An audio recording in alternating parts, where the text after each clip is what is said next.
আলহামদুলিল্লাহ, সবাই কেমন আছেন? আজকে এই ভিডিওটা হলো 3 কেজি গরু মাংস, 3 কেজি চাউল, চিনি গুঁড়া, এটা দিয়ে সাদা বিরিয়ানি রেসিপি তৈরি করব। আজকের রেসিপিতে থাকতেছে বিশাল এক সুন্দর আকর্ষণীয় রেসিপি।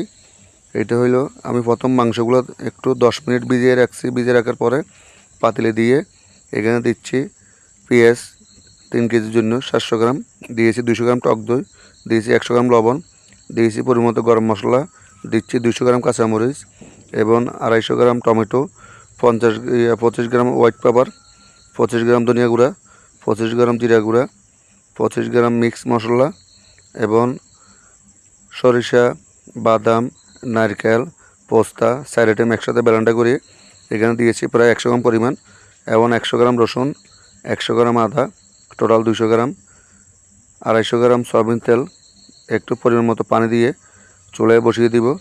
এদিকে আমি হাফ কেজি আলু তেলে ফ্রাই করে নিতেছি। এই তেলগুলো ওখানে ব্যবহার করতে পারবো। আলুগুলো একটু বাদামি কালার করে আপনারা অবশ্যই ভেজে নেবেন।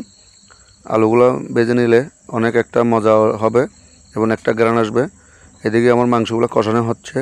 এখানে যত মশলা দিয়েছি, টমেটো, পেঁয়াজ, কাঁচামরিচ সম্পূর্ণগুলা আমি ভালো মতো কষিয়ে গলায় ফেলবো। এগুলো গলানোর পরে মাংসগুলো সিদ্ধ হয়ে যাবে প্রায় 70%। মাংসগুলো সিদ্ধ করার পরে আমি ভালো মতো কষাচ্ছি। কষানোর পরে দেখবেন এখান থেকে একটা তেল বের হয়ে যাবে। তেল বের হয়ে যাওয়ার পরে আমি এখানে দিব 3 কেজি চাউলের জন্য 4.5 কেজি পরিমাণ পানি।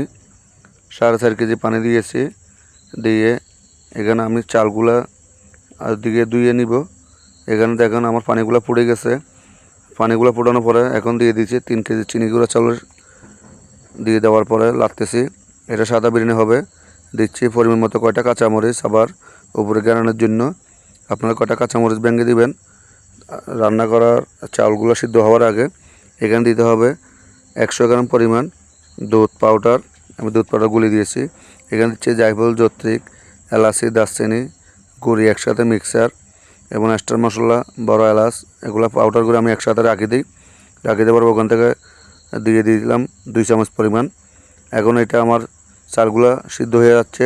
এখানে দিয়েছি 100 গ্রাম আলু বকরা, 500 গ্রাম আলু ফ্রাই, এগুলা দিয়ে আমি দমে দিয়ে দিব। আপনারা অবশ্যই কীভাবে রান্না করছি দেখুন। এখানে দিচ্ছে 50 গ্রাম পরিমাণ কাজু বাদাম কুচি করে দিলে কাচ্চি বিরিয়ানির মতো একটা ফ্লেভার আসবে। আমার বিরিয়ানিগুলো হয়ে গেছে 80%, আমি 20% দমে দিয়ে দিব। আপনারা এখানে একটা পলি দিয়ে ভালো মতো দমে দিয়ে দিবেন। গ্যাসে রান্না করছে সেই জন্য। তারপরে উপরে নিচে সমান চালগুলো ফুটে যাবে। এখানে একটা গরম পানির পাতিল বসাই দিবেন যেন ভাপটা বের হয়ে না যায়। আমার বিরিয়ানিগুলো রেডি হয়ে গেছে। এখানে দিচ্ছি আর একটু বেরেস্তা এবং কাজু বাদাম, কিশমিশ, 100 গ্রাম পরিমাণ কিশমিশ, 15 গ্রাম পরিমাণ কাজু বাদাম, উপরে দিব বেরেস্তা। এই ভিডিওটা আপনাদের জন্য ছোটোখাটো তৈরি করলাম। যদি আমার ভিডিওটি আপনাদের থেকে ভালো লাগে অবশ্যই টাইমলাইনে শেয়ার করে রেখে দিবেন। আপনাদের মেহমান আসলে পছন্দের মতো এই চিনি গুঁড়া চাউল দিয়ে বিরিয়ানি রান্না করি মেহমানদেরকে আপ্যায়ন করতে পারবেন। তো সবাইকে আসসালামু আলাইকুম। এই পর্যন্ত সবাই ভিডিওটা ফলো